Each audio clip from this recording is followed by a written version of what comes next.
त्यातले 171 सत्र आहे. या सत्रामध्ये आपल्या सर्वांचं स्वागत आहे.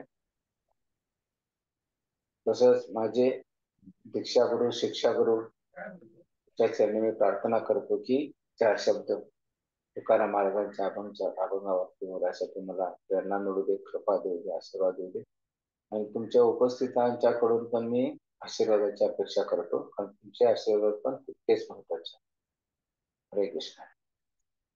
नमो विष्णुपदाय कृष्णप्रेष्ठाय भूतले श्रीमते राधानाथाय. नमो विष्णुपदाय कृष्ण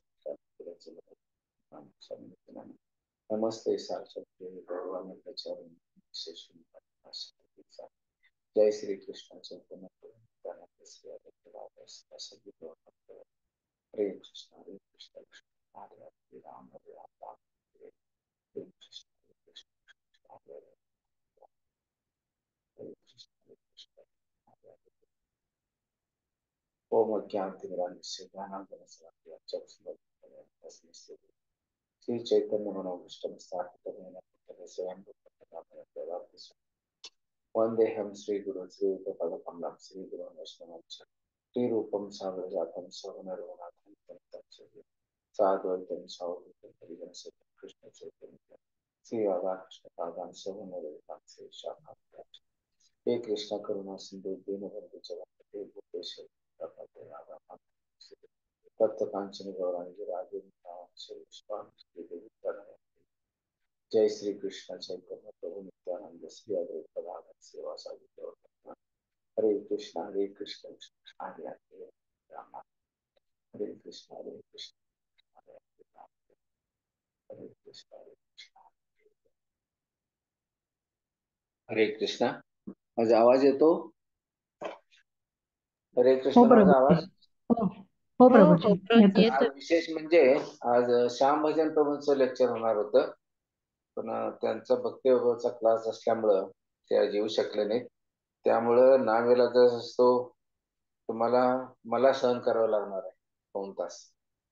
ते येणार होते, त्यांचं सुमधुर लेक्चर आपल्याला ऐकायला मिळणार होतं आणि मला आणून ठेवलंय माताजीने तुमच्या समोर. तर मला आता 2 तास परत तुम्हाला सहन करावं लागणार, याच्याबद्दल क्षमा असावी. ठीक आहे. हरे कृष्ण. तर आजचा अभंग असा आहे. नेमाचे वन नका शोधू करू सीना. नेमाचे वन नका शोधू करू सीना, या ते गवळीयाचे घरी बांधलेशे दावेवरी. या ते गवळीयाचे घरी बांधलेशे दावेवरी. पडिले ते भ्रमे वाट न कळता वर्मे. पडिले ते भ्रमे वाट न कळता वर्मे. तुका मने भार माथा टाका अहंकार. तुका मने भार माता टाका अहंकार. अर्थ असा आहे. वेदांच्या वनात तुम्ही हरीला शोधण्याचे व्यर्थ कष्ट घेऊ नका. ठणकावून सांगतात तुकाराम महाराज. वेदाच्या वनात तुम्ही हरीला शोधण्याचे व्यर्थ कष्ट घेऊ नका. दुसऱ्याकडे सांगतात, गवळ्याच्या घरी तुम्ही या, तेथे त्याला दाव्याने बांधले आहे. गवळ्याच्या घरी तुम्ही या, तेथे त्याला दाव्याने बांधले. कुणाला बांधलेलं आहे? भगवान श्रीकृष्णाने, पांडुरंगाने.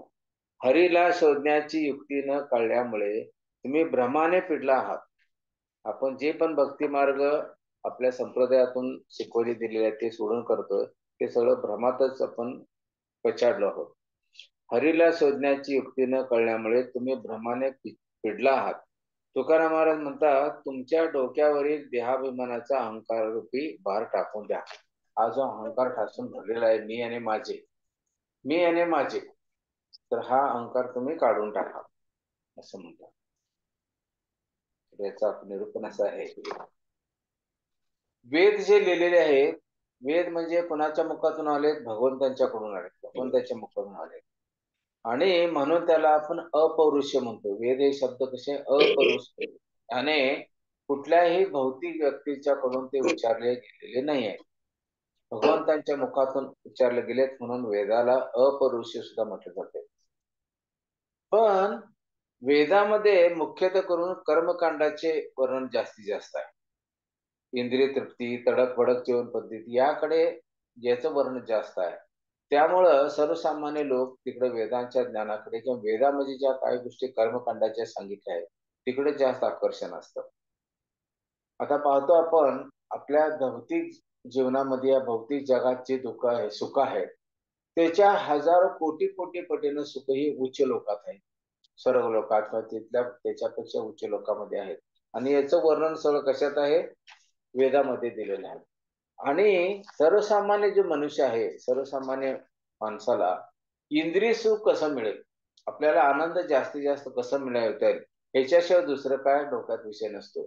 त्यामुळं आपण हे केल्यामुळे इतकं इंद्रिय सुख मिळेल, ते केल्यामुळे इंद्रिय सुख मिळेल, त्यासाठी तो प्रयत्नशील असतो. आपण पहा, आपण जे पण करतोय त्याच्या पाठीमागचा उद्देश आपला हा आहे की मला इंद्रिय सुख जास्तीत जास्त कसं मिळेल, आनंद कसा जास्तीत जास्त मिळेल, यासाठी आपण प्रयत्न करत आहोत. आणि मग त्यासाठीचे अनेक अनेक मार्ग वेदामध्ये सांगितले आहेत. काही काही असुरी पण अघोरी पण विद्या आहेत. तर हे याच्या पाठीमागे लोक का पाठ लागतात ह्याच्या? कारण का ह्यामुळे आपल्याला जास्तीत जास्त आनंद मिळावा, जास्तीत जास्त सुख प्राप्त व्हावं. अनेक आपल्या डोक्यात बसलेले असते सांपत्तिक स्थिती उत्तम असेल तर आपल्याला सर्व सुख मिळतात, असे एक आपल्या डोक्यात असतंय. अमुक अमुक हे जास्त मिळालं म्हणजे आपल्याला जास्त सुख मिळेल, शारीरिक तसा मानसिक आनंद मिळेल, ही संकल्पना आपल्या डोक्यात ठरलेली असते. त्यामुळे ह्या कर्मकांडाद्वारे ही सुख मिळवायच्या साठी सगळे प्रयत्न केले जातात. आणि मग त्यासाठी जे वेदामध्ये कर्मकांडामध्ये वर्णन दिले त्या वर्णनाचं पालन, हा यज्ञ करा, ही पूजा करा, ही शांती पूजा करा, त्या सर्व पाठीमागं एकच उद्देश आहे, एकच, की आपल्याला जास्तीत जास्त सुख मिळू दे, जास्तीत जास्त आनंद मिळू दे.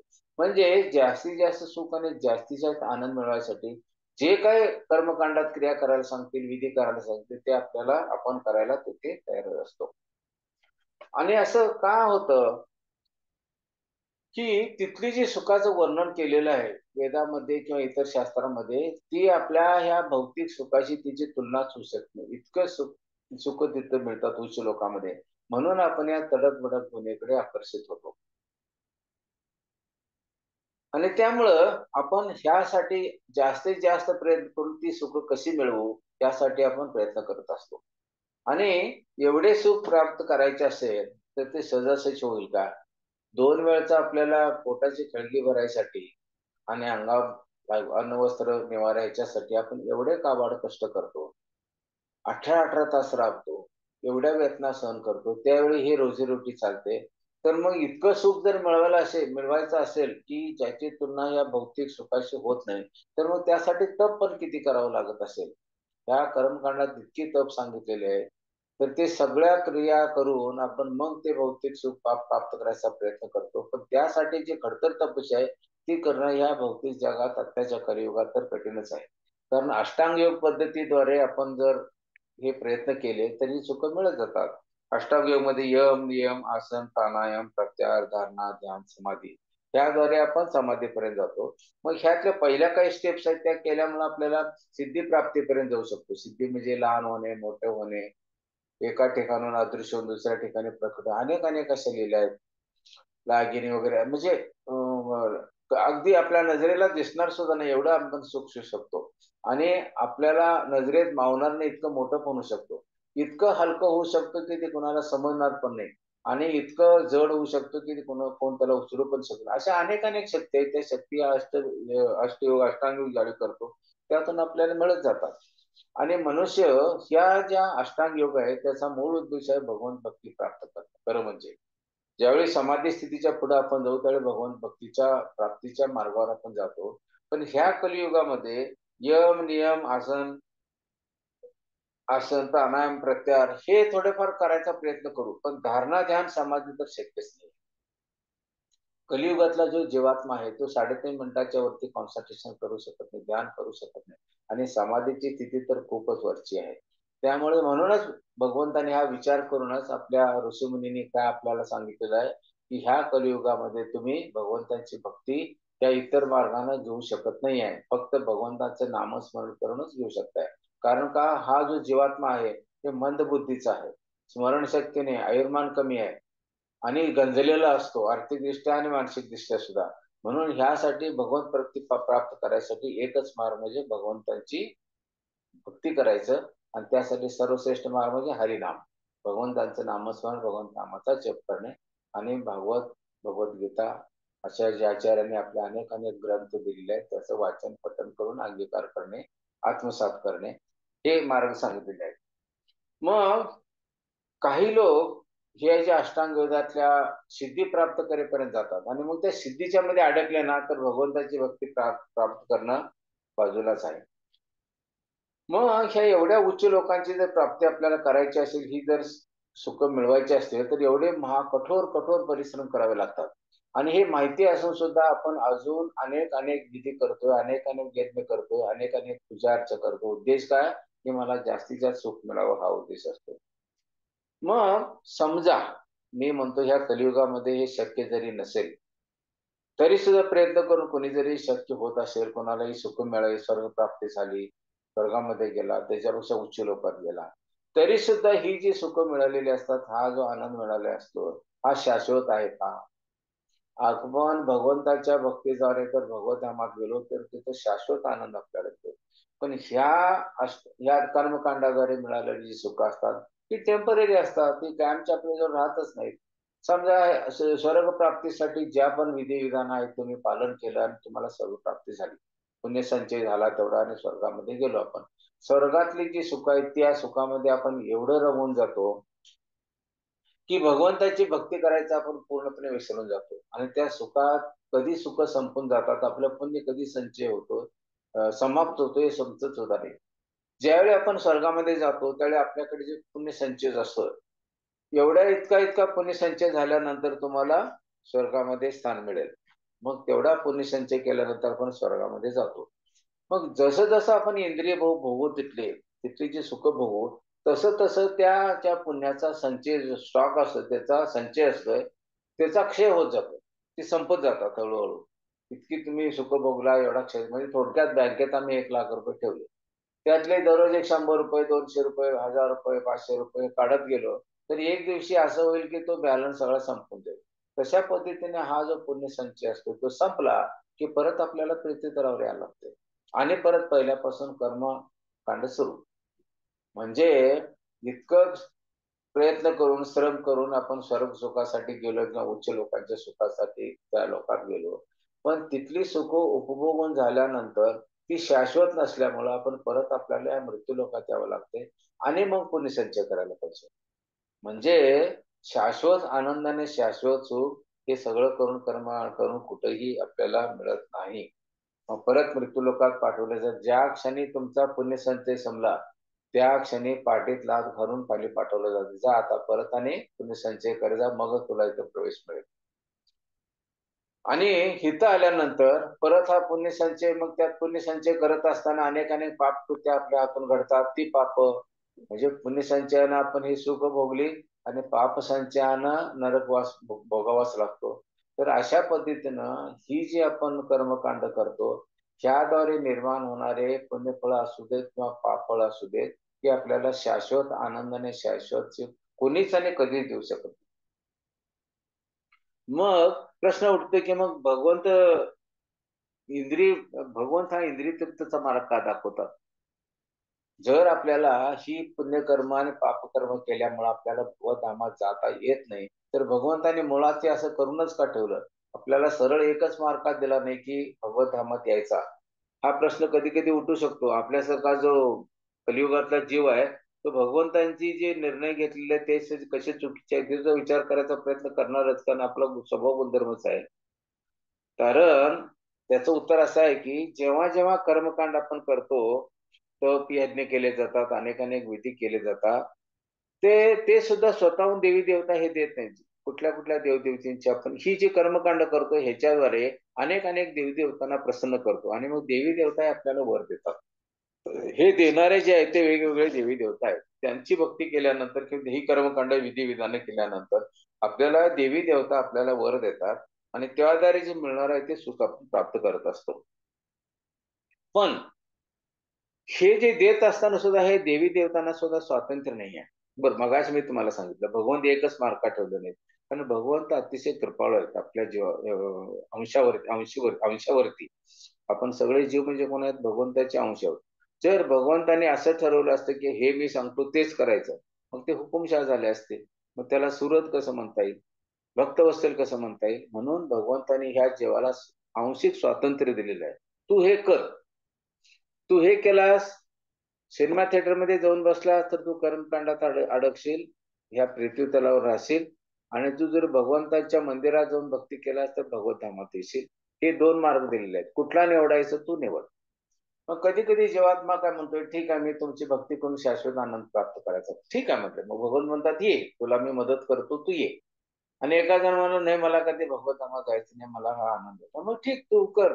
तुझे जे सुख उपभोगतोस ना उपभोग. तुझ्या सुखाचा पुण्यसंचय संपला म्हणजे परत तू ह्याच्यात ये, पृथ्वी तलावर, आणि जे कर्म करायचं कर.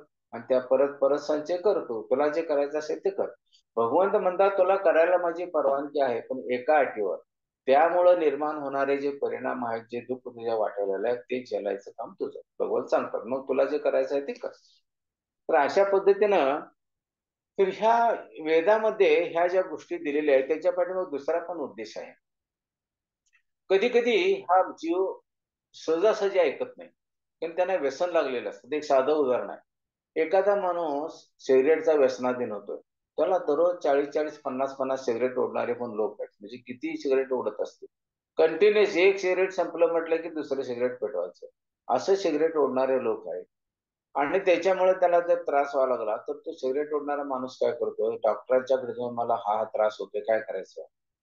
तर डॉक्टर विचार करतोय की ह्याला जर उद्यापासून सिगरेट ओढायचं टोटली बंद कर म्हटलं तर हा माणूस जिवंत राहू शकणार. पण त्याच्या शरीराला एवढी तिची सवय झालेली असते, ती एकदम बंद करून चालत नाही. मग डॉक्टर काय म्हणतात, ठीक आहे तू आता किती ओढतो सिगरेट, एक 25-30 ओढतोस. तर उद्यापासून दररोज एक एक सिगरेट ओढायचं कमी करायचं, किंवा एक 2 सिगरेट ओढायचं. आज तू 30 ओढतोस ना, उद्या 28 ओढ, त्याच्या पुढच्या दिवशी 26 ओढ. असं करत करत करत करत कमी करायचं. आणि मग दररोज एक वर एक वर त्याला दररोज एक सिगरेट ओढायचं त्याला. नंतर मग एक दिवस आड एक ओढ, नंतर आठवड्यात 2 ओढ. म्हणजे डॉक्टर असं सांगत नाहीत की उद्यापासून सगळेच बंद करा. म्हणजे हा डॉक्टर सांगायचा उद्देश काय आहे, तू 30च्या ऐवजी 5 सिगरेट ओढ, 5च्या ऐवजी 2 ओढ. म्हणजे काय, की ही जी मात्रा आहे ती कमी कमी करत आहे. आणि एक दिवस ती मात्रा शून्य होऊन जाईल. म्हणजे सिगरेट ओढायचं तुझं व्यसन शून्य होईल. पण ह्याचा अर्थ असा नाही आहे, आता समजा डॉक्टर सांगितलं की दररोज तू 2 सिगरेट ओढत जा. मग समोरच्या माणसानं असा विचार करायचा नाही की डॉक्टरने सांगितले मला सिगरेट ओढ. मग 2 सिगरेट ओढ म्हणायचा उद्देश त्याचा असं की तू 40 ओढत होता, 30 ओढत होता, त्याच्याऐवजी 2 ओढ. म्हणजे तुझी मात्रा कमी करायसाठी त्यांनी मार्ग सांगितला. पण समोरचा माणूस काय विचार करतोय की डॉक्टरने सांगितले की सिगरेट ओढ. म्हणजे वेदामध्ये जे सूचना दिलेल्या आहेत, वेदाचे ज्ञान दिलेलं आहे की हळूहळू तुम्ही भगवंताच्या भक्तीपर्यंत प्रवृत्त व्हाल, म्हणून हे वेदामध्ये शास्त्र सांगितलंय. पण आमच्यासारखा समोरचा माणूस त्याचा अर्थ न समजून घेता तो काय सांगतोय की मला डॉक्टरने सिगरेट ओढायला सांगितलं म्हणजे वेदामध्ये हे पाप करायला सांगितलं, हा विचार करतोय. तो पाप करायचा उद्देश का आहे वेदाचा हे समजून घेत नाही. हळूहळू हळूहळू ही पाप करायची प्रवृत्ती आपल्याला कमी होत जाईल आणि एक दिवस भगवंताच्यावरती प्रेम वाढत जाईल आणि भगवत धामात जाऊ. हा वेदाचा उद्देश आहे. कारण वेद हे कोणी सांगितले, भगवंताने सांगितले. भगवंत असं चुकीच्या मार्गाला जीवाला लावतील का? पण जीवाचा स्वभाव भगवंतांना माहित आहे. हा हळूहळू याच्यात बदल घडवून हा भगवंत माझ्याकडे माझं प्रेम कसं प्राप्त करेल, त्यासाठी भगवंत असे मार्ग सांगत असतात. पण आपण काय त्यातून अर्थ काढतोय, डॉक्टरने मला सिगरेट ओढायला सांगितलं. तर सिगरेट डॉक्टरने ओढायला सांगितलं का, तर तुझं जे प्रमाण होतं, ती मात्रा होती, ती कमी कमी करायसाठी, थोडं कमी व्हावं यासाठी सांगितलेलं असते. आणि त्यातून एक दिवस व्यसनमुक्त होता येईल, हा डॉक्टरांचा उद्देश असतो. तर ह्या वेदाचा अर्थ समजून घेणं समोरच्या माणसांना खूप महत्वाचं असतं. आता त्याचप्रमाणे सगळ्यात महत्वाची एक मिनिट हा. एखादी व्यक्ती, आता ह्या कलियुगामध्ये मांसाहार न खाणारी व्यक्ती मिळणे म्हणजे शोधायला लागते कधी कधी. तर अशी परिस्थिती आहे. मग त्याला मांसाहार बंद करा म्हटलं तर ते लोक काय करतील, जे उपदेश देतोय त्याच्याकडे हे पाठ फिरवतील, कधी जाणारच नाही. जिथं सांगितलं जातंय 4 नियमाचं पालन करा, मांसाहार करू नका, सिगरेट ओढू नका, व्यभिचार करू नका, जुगार खेळू नका, अवैध स्त्रीसन करू नका, हे जे म्हटले जाते ना, तिकडे पाठच फिरवले जातात. पण आता ह्यांना असे जे भौतिक जगातले हे कलियुगातले जीव आहेत, हे नॉनव्हेज न खाणारे मिळायचं म्हणजे शोधावं लागते. तर अशा लोकांना नॉनव्हेज पासून प्रवृत्त करायचे मार्ग कसे? मग एकदम नॉनव्हेज सोडवता येत नाही म्हणून अशा काही पुराणामध्ये, काही शास्त्रामध्ये असं सांगितलंय. ठीक आहे, आता ह्याला एकदम सोडता येत नाही, तर त्याला काय पर्याय दिला जातो? अमावस्या दिवशी काली मातेच्या समोर तू म्हशीची, रेड्याची हत्या कर आणि त्यापासून खाणाऱ्या किंवा प्राण्याची कुठली हत्या कर आणि त्यापासून जे मांस तू काली मातेला दाखवून जे ग्रहण करतोस, म्हणजे तुला मांस खायला परवानगी आहे. पण ते त्या काली मातेच्या समोर त्या प्राण्याची हत्या करताना त्याला तो वचन द्यायचं की पुढच्या जन्मी मी तो प्राणी होईन आणि तू मनुष्य जन्मात असेल आणि तू माझा वध करून तुला मांस खायला मी घालेन. याचं वचन तिथे द्यायचं आणि मग करायचं. ह्याचा उद्देश काय झाला? त्याला मांसाहार सुटत नाही म्हणून शास्त्राने त्याला अनुमती दिली, तू मांसाहार खा. पण अशी अशी शपथ घेऊन खायचं. मग त्याच्या डोक्यात राहते ना, मी आज शपथ दिलेली आहे की पुढच्या जन्मी मी प्राणी होणार आणि हे माझ्या हत्या करून खाणार. आणि मग हा डोक्यात विचार आला आणि एखाद्या साधू संतांशी त्याचा संपर्क आला आणि साधू संतांनी त्याचा अर्थ समजून सांगितला. तो हळूहळू प्रवृत्त होईल की मांसाहार करू नये. तो पण एक प्राणी आहे, मी पण एक प्राणी आहे.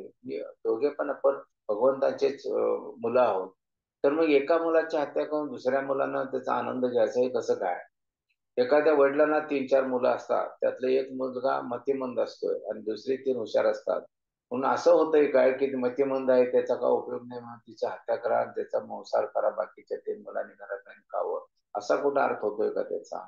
तसंच ही प्राणी थोडीशी आपल्या तुलनेत बुद्धिमत्तेने कमी असतील, मंदमती असतील म्हणून त्यांची हत्या करायची काय? हे ज्यावेळी एखाद्या आचार्यांच्याकडून, उच्च कोटीच्या भक्तांच्याकडून समजलं जातंय, तर तो मांसाहार करणारी जी व्यक्ती असते ना, ती हळू तिच्यातून परावृत्त होते.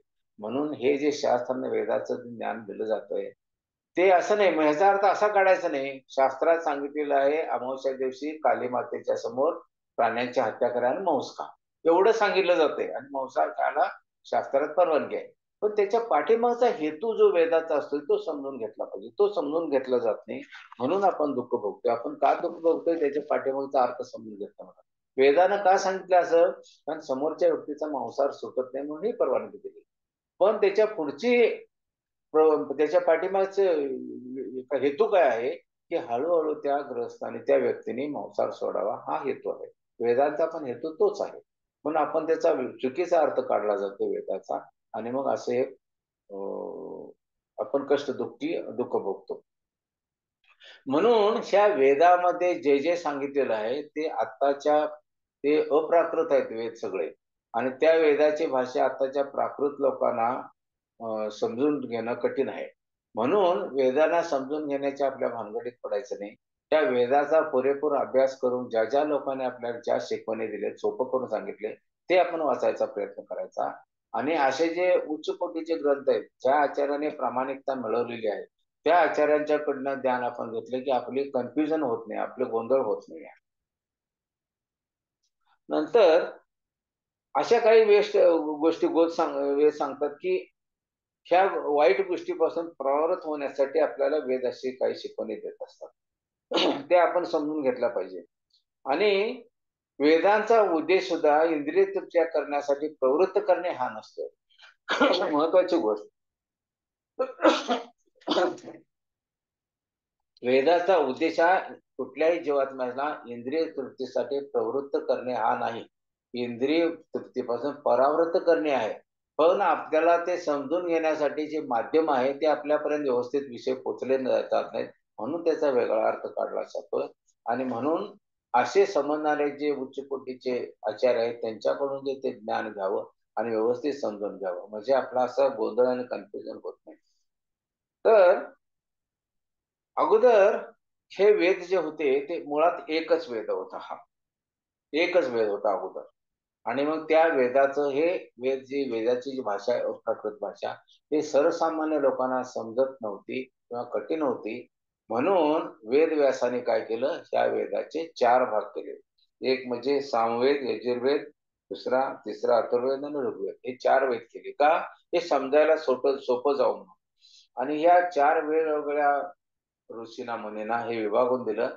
हे तुम्ही वेद लिहा, हा तुम्ही वेद लिहा आणि ह्या एक वेदाचे 4 विभाग केले. का? सोपं जावं समजायला म्हणून. पण ह्या 4 वेदांची सुद्धा भाषा आणि त्याच्यावरची टीका समजणे कठीण व्हावं लागलं. म्हणून व्यासदेवाने काय केलं, त्याचे परत 108 उपनिषद लिहिलं. आणि म्हणजे उपनिषद परत त्या वेदाचं अतिशय सोप्या भाषेत 108 उपनिषद लिहून सर्वसामान्यांना ते समजावं अशा रीतीने हे ग्रंथ तयार केले, शास्त्र तयार केले. पण पुढे काय झालं, ते 108 उपनिषद सुद्धा समजणं सोपं नव्हतं किंवा जड जावं लागलं सर्वसामान्य जीवाला.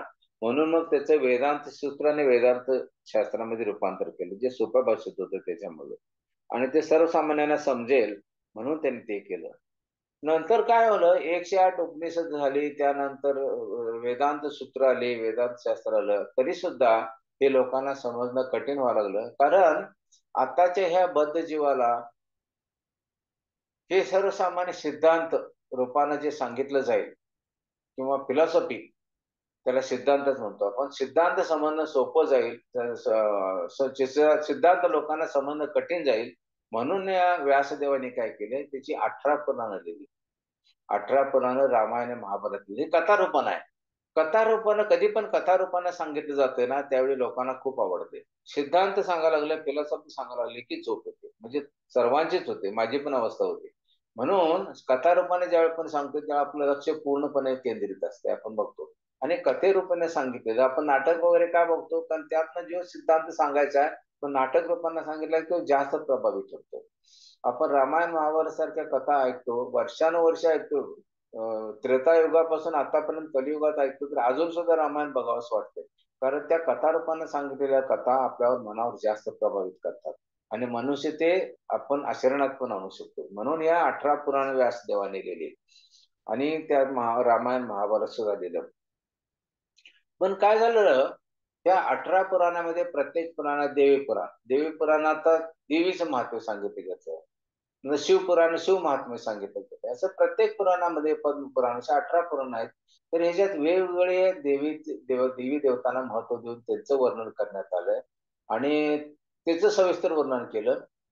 पण की ज्यावेळी व्यासदेवाने 18 पुराण लिहिली, रामायण महाभारत सुद्धा लिहिलं, तरी सुद्धा आता सर्व जीवांना शाश्वत आनंद मिळावा, शाश्वत सुख मिळावं म्हणून व्यासदेवाने 18 पुराण लिहिली, हे रामायण महाभारत लिहिलं, तरी सुद्धा त्यांना आनंद मिळत नव्हता. मग ते विचार करायला लागले की मी एवढं जीवात्म्यांना आनंदी सुख, शाश्वत सुख द्यायसाठी मी हे सगळं लिहिलं, 18 पुराणं लिहिली, हे सगळं महाभारत रामायण लिहिलं, सगळं लिहिलं, 108 उपनिषद लिहिले, वेदांत सूत्र लिहिली, तरी सुद्धा मला आनंद का मिळत नाही, मी दुःखी का आहो, हे विचार करत होते. हे विचार असं करत बसलेले असताना त्यांचे गुरु कोण, नारद मुनी. नारद मुनींना ते ज्ञात झालं की माझा शिष्य दुःखी आहे. मग नारद मुनी आले त्यांच्याकडे आणि विचारलं, कसा तू आहेस, शिष्याची सगळी चौकशी केली. तर आणि एवढं तू शास्त्र जीवांना आनंद देण्यासाठी, शाश्वत आनंद मिळावा म्हणून, भगवत धाम प्राप्त करावे, भगवंताचे प्रेम प्राप्त करावं, त्यासाठी थोडक्यात काय, जीवांना आनंद, शाश्वत आनंद मिळण्यासाठी तू जेवढे ग्रंथ लिहिलेस मग तू आनंदी असशील. नारद मुनींना माहित होतं, ते नारद मुनी तर सर्वज्ञ आहेत. मग हे व्यासदेवाच्या ध्यानात आलं. व्यासदेव म्हणजे भगवंताचा 27 अवतार आहे. तर व्यासदेवांच्या ध्यानात आलं. व्यासदेव म्हणाले, तुम्ही सर्वज्ञ आहात, माझी काय स्थिती आहे तुम्हाला माहिती आहे आणि तुम्ही मला प्रश्न कसं काय विचारताय, तू कसं काय आनंदी आहेस की कसं आहेस, मी कसा आनंदी असू शकेन आणि मी दुःखी का आहे याचं कारण मला समजत नाही आहे. कोण म्हणाले, व्यास मुनी. मग नारद मुनींनी सांगितलं की ठीक आहे, तू केलास हे जनकल्याणासाठी तू करतोस, सर्वसामान्य जीवात्म्याला आनंद, शाश्वत सुख मिळावं, भगवंतांचं प्रेम मिळावं तू करतो. पण तू हे जे लिहिलेलं आहेस ना, ह्यामुळे प्रत्येक जण पुराणवाला म्हणणार माझी देवता श्रेष्ठ आहे, तो म्हणणार माझी देवता श्रेष्ठ, देवी पुराणवाले म्हणणार देवी श्रेष्ठ आहे, शिव पुराणवाले शिव श्रेष्ठ आहे.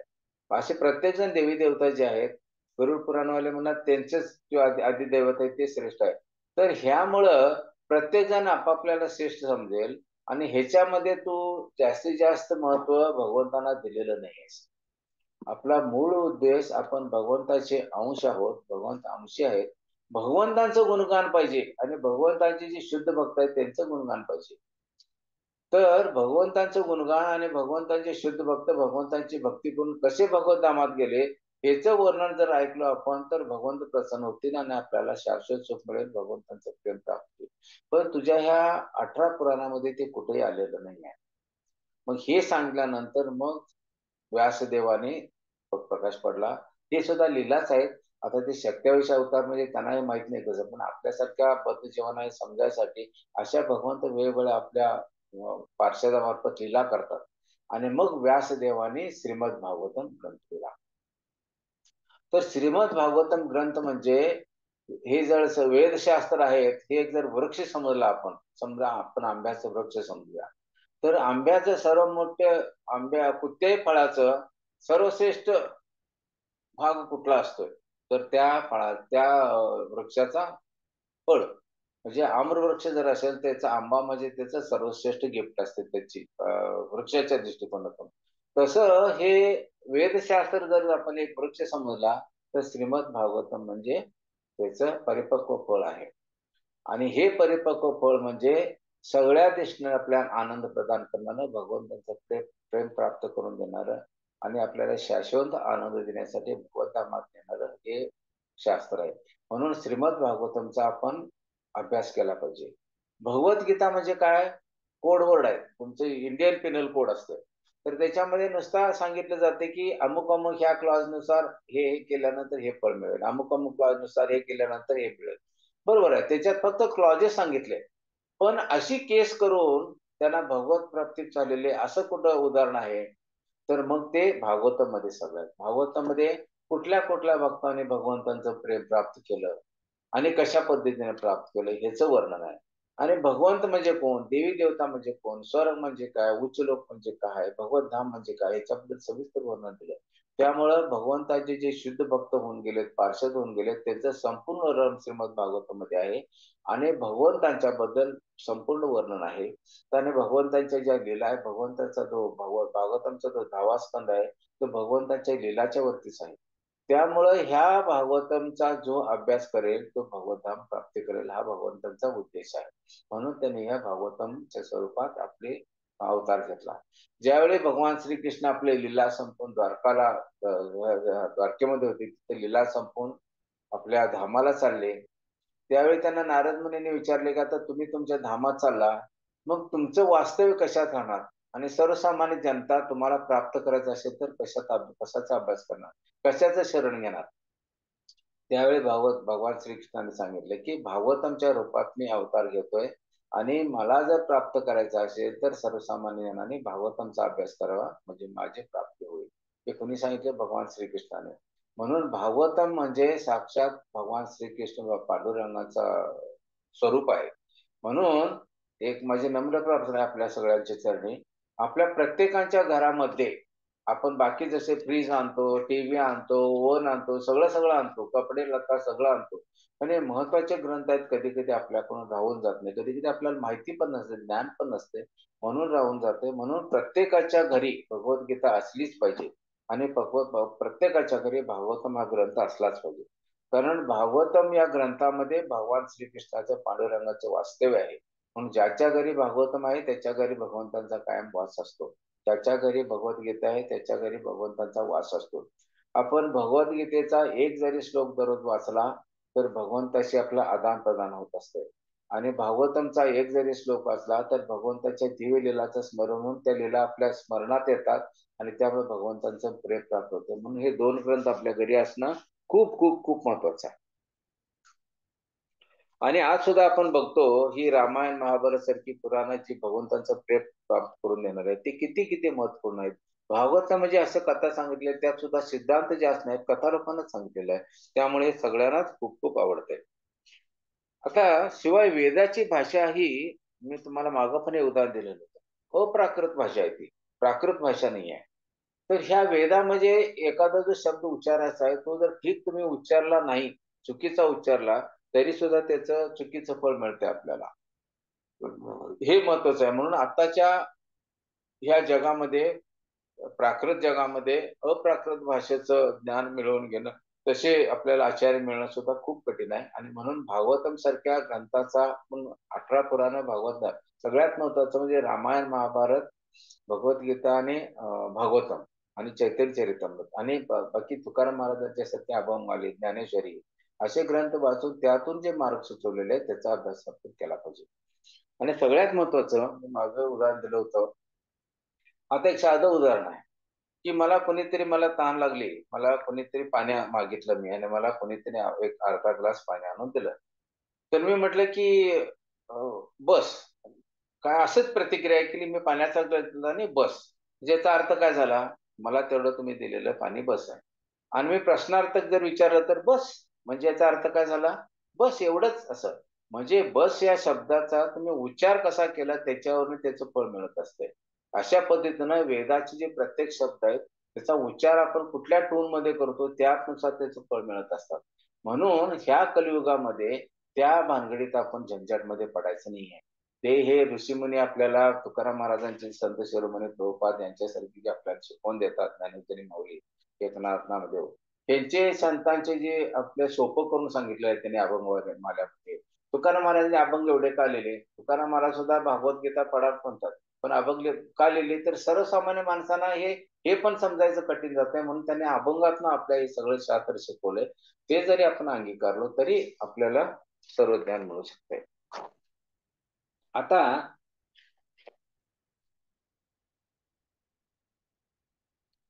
तुम्हाला मी भागवतमचा जन्म कसा झाला मगाशी नारद मुनीच्या कथेद्वारे सांगितलं. तर ह्या संपूर्ण भागवतामध्ये एकूण 12 स्कंद आहेत. त्यापैकी 10व्या स्कंदामध्ये भगवंताच्या तपशीलवार लीला आहेत. भगवान श्रीकृष्णाने ज्या लीला केल्या बालपणामध्ये त्याच्या सगळं तपशीलवार वर्णन आहे.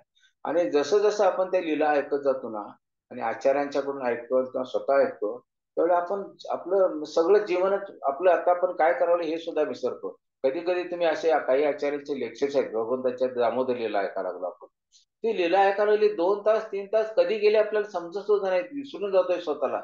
एवढ्या सुंदर लीलाचं वर्णन आपल्या आचार्यांनी केलेलं आहे.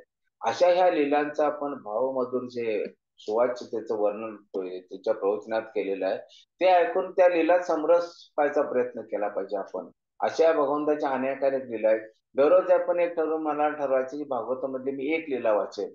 ते एक लीला वाचा. बरं भागवतम आपण ग्रंथ वाचलाच पाहिजे असं नाही. कधी कधी आपल्याला ते संस्कृत समजलं नाही तर त्याचा सरळ अर्थ दिलेला असतोय. तिचं तात्पर्य दिलेलं असतं ते वाचायचं. असं नाही की संस्कृत येत नसताना सुद्धा मला कसं त्याचं फळ मिळेल अजिबात नाहीये. तुम्ही कुठल्या भावनेनं करता हे महत्वाचं आहे.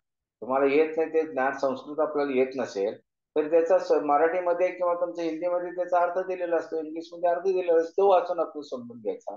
आपला भगवंत आपला भाव बघतात. आपण किती ज्ञानी आहोत बुद्धिमान आहोत ते बघत नाही. आपला भाव बघतात. म्हणून आपण भागवतम श्रीमद भगवद्गीता किंवा श्री तुकाराम महाराजचे अभंगावती असे ग्रंथ घरात ठेवे. दररोज थोडं तरी वाचन करावं म्हणजे आपण भगवंतांच्या संपर्कात येतो. नंतर हा जो भगवद्गीता आहे आणि ज्ञानेश्वर महाराजांनी जी ज्ञानेश्वरी दिली त्याचा उद्देश पण हाच आहे. भगवान हे जे सर्वसामान्य जीवात्माना भगवंतांच्या प्रेम प्राप्त करायच्या स्थितीला नेण्यासाठी ज्ञानेश्वर महाराजांनी सोपं केलं. भागवतामध्ये 11व्या स्कंदामध्ये भगवंताने उद्धवाला गीता सांगितली. उद्धवाने विनंती केली की मला तुम्ही हे ज्ञान द्या. त्यावेळी भगवंताने उद्धवाला हे ज्ञान दिलं आणि ही 11व्या स्कंदातली जी उद्धवाना दिलेले ज्ञान आहे त्याला उद्धव गीता म्हणतात. आणि त्याचं प्राकृत भाषेत जे वर्णन केलं ते ज्ञानेश्वर महाराजांनी केलं. तिची ज्ञानेश्वरी. ज्ञानेश्वरी म्हणजे काय? भगवान श्रीकृष्णाने उद्धवाला सांगितलेली उद्धव गीता. ही जी गीता सांगितली आपण भगवद्गीता असतो ही कुणाला सांगितली? अर्जुनाला सांगितली भगवंताने. आणि उद्धव गीता ही उद्धवाला सांगितली. उद्धवाने इच्छा व्यक्त केली म्हणून तुम्ही ही गीता आणि ते गीतामध्ये जर तुम्ही तुलना केली तर किरकोळ थोडाफार फरक असेल नाही तर सगळी तीच गीता सांगितली. आणि म्हणून तिला उद्धव गीता म्हणजे ज्ञानेश्वरी. ज्ञानेश्वर महाराजांनी प्राकृत भाषेत केलं. कारण त्यावेळची जी अप्राकृत संस्कृत होते ते सर्वसामान्य जनतेला समजत नव्हतं. म्हणून त्यांनी प्राकृत भाषेत त्याचं वर्णन केलं आणि त्याचं प्रचार ज्ञानेश्वर महाराजांनी त्यांच्या त्या ज्ञानेश्वरी मार्फत केला. आणि भगवद्गीता म्हणजे काय अर्जुनाला सांगितलेली. आपण एखादा घरी फ्रीज आणतो किंवा तुमचं टीव्ही आणतो त्याच्याबरोबर एक मॅन्युअल असतं. माहिती पत्रक असतं. हे कसा वापरावा फ्रीज किंवा हे टीव्ही कसा वापरावा त्याचं मॅन्युअल असतं. ते वाचूनच आपण त्याप्रमाणे वापरतो. आपल्या मनानं त्याचा कार्यभार करायचा प्रयत्न करतो का? फ्रीज किंवा ती वस्तू इन्स्ट्रुमेंट सुरू करायचा प्रयत्न करतो का? अजिबात नाही. त्या मॅन्युअल मध्ये जे नेमलेले आहे त्याप्रमाणे वाचून आपण करतो. तसं भगवद्गीता ही काय आहे, आपल्या आयुष्यातलं, आपल्या मनुष्य जीवनाचं, मनुष्यानं कसं वागलं पाहिजे, कसं कर्म केलं पाहिजे, त्याचं मॅन्युअल आहे. त्या मॅन्युअल प्रमाणे जर आपलं हे शरीर वापरलं तर आपण भगवत धामात जाऊ, त्याच्या विरुद्ध वापरलं तर नरकात जाऊ किंवा पृथ्वीतलावर जाऊ. म्हणून भगवद्गीता आणि भागवतम हे ग्रंथ आहेत ना, हे फार महत्वाचे आहेत. म्हणून तुकाराम महाराज सुद्धा भगवद्गीता आणि भागवतम वाचावे म्हणून कितीतरी आग्रह करतात. आणि तुकाराम महाराजांचं त्याच्यावर खूप श्रद्धा होती. म्हणून सारखं सारखं ते म्हणतात की तुम्ही भगवद्गीता आणि भागवतमचा अभ्यास करा. म्हणून आपण तुकाराम महाराजांचा आदेश पालन करायचं असेल तर एक माझी नम्र विनंती आहे, आपली ती एक महत्वाचा आपल्या जीवनातला भाग आहे म्हणून भगवद्गीता आणि भागवत आपल्या घरी आपल्या संग्रहामध्ये ठेवावं आणि प्रयत्न करावा. दररोज नसेल तर आठवड्यातून 2 दिवस 3 दिवस तरी एखादा श्लोक वाचून त्याच्यावरचं तात्पर्य वाचावं. श्लोक वाचल्यानंतर त्याचा अर्थ आपल्याला समजत नाही आहे. सरळ अर्थ असतं त्याच्यानं थोडंफार समजतं आणि तात्पर्य वाचावं. तात्पर्य म्हणजे काय? आचार्यांनी त्याच्यावरती दिलेलं आपलं मत टीका, त्याचा खरा अर्थ काय मिळतो. आता भगवद्गीतेमध्ये अष्टांग योग करा म्हणून सांगितलेलं आहे, बरोबर आहे. पण प्रभुपादाने किंवा इतरांनी त्याचं तात्पर्यामध्ये असं लिहिलेलं आहे की अष्टायोग करा म्हणून सांगितलं, म्हणजे त्यावेळी 5,000 वर्षापूर्वी भगवंताने ती गीता सांगितली. त्यावेळी अष्टांग योग लोक करू शकत होते, पण आज कलियुगात आपण करू शकतो का? नाही आहे. म्हणून त्याच्यामध्ये सांगितलंय की अष्टांग योग आताच्या या कलियुगाच्या जीवासाठी योग्य नाही आहे. तुम्ही भगवंतांचं नामस्मरण करा आणि त्यांचे गीता आणि भागवतांसारखे ग्रंथ वाचा, असं क्लिअर कट तात्पर्यात सांगितलंय. म्हणजे नुसता जर आपण भगवद्गीता वाचली आणि त्याचा सरळ अर्थ वाचला तर आपल्याला समजणार नाहीये की अष्टांग योग कसं. कोणी जर प्रयत्न करायला ते वाचून अष्टांग करायचा तर त्याला फळ कधीच मिळणार नाही. म्हणून खाली आचार्य त्याचे तात्पर्य आणि टीका देतात ते वाचणं महत्वाचं आहे. म्हणून हे आचार्यांनी एखादा श्लोक असेल त्याच्यावर आचार्यांची टीका काय, आचार्यांचं त्याच्यावर तात्पर्य काय हे वाचणं पण खूप गरजेचं असते. आता कलियुग 5,000 वर्षापूर्वी गीतेमध्ये सांगितलं असेल ठीक आहे, पण आजच्या युगामध्ये तो आपल्यासाठी उपयुक्त नाही आहे. म्हणून आचार्य खाली सांगतात हे जरी सांगितलं असेल हे भगवंताने 5,000 वर्षापूर्वी सांगितलं, पण आजची जीवाची स्थिती काय, आजच्या जीवाच्या स्थितीला काय केलं पाहिजे, भगवंताचं नामस्मरण केलं पाहिजे, हरिनामाचा जप केला पाहिजे. तर ते तात्पर्य वाचायचं म्हणजे त्याच्यावर प्रवचन ऐकल्यासारखं होतंय. ठीक आहे. आणि म्हणून भागवतम क्लासमध्ये आपण कधी ऐकायला होतो, नित्यम भागवत सेवया, म्हणजे दररोज भागवतम वाचन थोडंफार केलंच पाहिजे. आपल्याला भगवत धामात जायचं, भगवत प्रेम प्राप्त करायचं आहे, भक्ती मार्गात आपल्याला प्रगती करायची आहे, तर दररोज भागवतमचा अभ्यास थोडाफार केलाच पाहिजे. आणि क्लिष्ट विषयात कुठं जायचं नाही. आपण भागवतमची काय धरायची, क्लिष्ट विषयात वेद हे आता समजण्याच्या पलीकडचं आहे, म्हणून आपण त्याच्यात जायचं नाही आहे. आता 18 पुराणे हे लिहिलेले आहेत, दासबोध सारखे ग्रंथ रामदास महाराजांनी लिहिलेले आहेत, तुकाराम महाराजांची गाथा आहे, ज्ञानेश्वरी आता मी तुम्हाला सांगितलंच की त्याचं वाचन पठण करायचं सवय आपल्याला ठेवावी. आता मी विनंती करतो तुम्हाला, ह्या शनिवारी लेक्चर ऐकलं बस पुढच्या शनिवारी ऐकलं ह्याच्याने एवढ्यात भागवत नाहीये.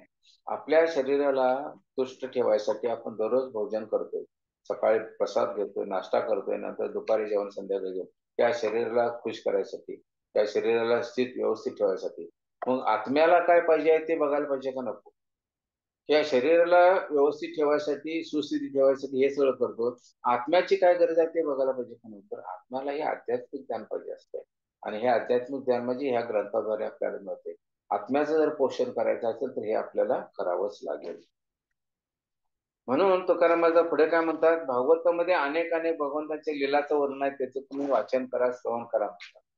आणि त्याच्यामध्ये मी मगाशी सांगितलं भगवंतांच्या जन्मलीला आहेत. 10व्या स्कंदामध्ये पुतनावध कसा झाला, षटकासुर वध कसा झाला, तृणाव्रत वध कसा झाला, ब्रह्मांड दर्शन लीला कशी झाली, नंतर गोवर्धन लीला कशी झाली, माती भक्षण भगवंतांनी कसं केलं, कालिया दमन कसं केलं, अगासूर बकासूर वध, गोपींच्या बरोबरच्या त्यांच्या रासलीला, अशा अनेक अनेक अनेक लीला, अनेक लीला. भागवतम तुम्ही वाचायला सुरू केलं ना तर कशावर लक्ष लागणार नाही, इतकं सुंदर तुम्ही राहून जाता लीलामध्ये भगवंताच्या.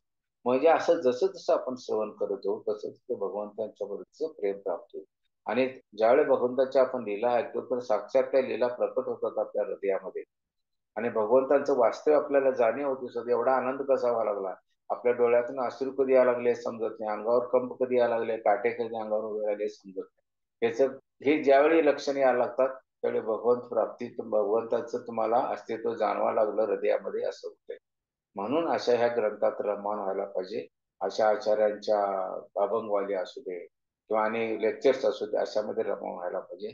तरच आपण ह्या आध्यात्मिक जीवनात प्रगती करू शकू आणि या भौतिक क्लेशातून मुक्त होऊ. त्रिविध जी ताप आहेत, त्रिविध ताप म्हणजे कुठली कुठली? आधिभौतिक, आध्यात्मिक आणि अधिदैविक. आध्यात्मिक म्हणजे कुठली? आपल्या आतल्या आत्म्यामार्फत त्रास होणारे, आंतरिक शरीरात त्रास होणारे. अधिदैविक म्हणजे जे भूकंप किंवा तुमचं दुष्काळ वगैरे असे जे देवी देवतांच्याकडून दुःख येतात ते अधिभौतिक झालं. आणि अधिभौतिक म्हणजे इतरांच्याकडून. आम्ही कधी विचार करतोय का आज माझी झोप चांगली नको व्हायला, असं कधी विचार करतोय काय? आज चांगली झोपायची, आज मला चांगली झोप काढायचा विचार करतो, मग रात्रभर डास इतके चावतात की आपल्याला झोप लागत नाही. म्हणजे दुसऱ्यांच्याकडून जे त्रास होतात त्याला अधिभौतिक म्हणतो. आपल्या आतल्या आध्यात्मिक गोष्टी, आपल्या आतल्या आत आत्मिक जे त्रास होतोय, आजारपण किंवा कशा पद्धतीने पोट बिघडते म्हणा, आध्यात्मिक म्हणा, मानसिक स्वास्थ्य बिघडते, ही सगळे आध्यात्मिक झाली. आणि आधिदैविक म्हणजे दैवांच्या मार्फत, प्रारब्धामार्फत आलेले दुःख. त्या तिन्हीतून आपल्याला जर सुटका करून घ्यायची असेल तर ह्या भक्ती मार्गाचा कास धरला पाहिजे.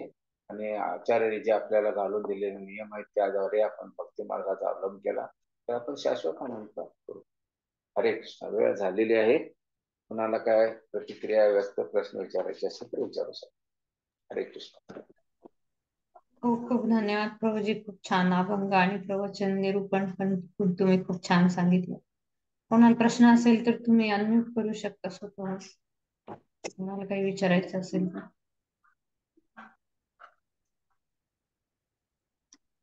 ठीक आहे प्रभूजी, थांबूयात मग आपण इथेच. ओके. हरे कोणाचं काही कृष्ण. धन्यवाद. धन्यवाद माझे. Thank you very much. हरे कृष्ण. हरे कृष्ण. हरे बोल. हरे कृष्ण.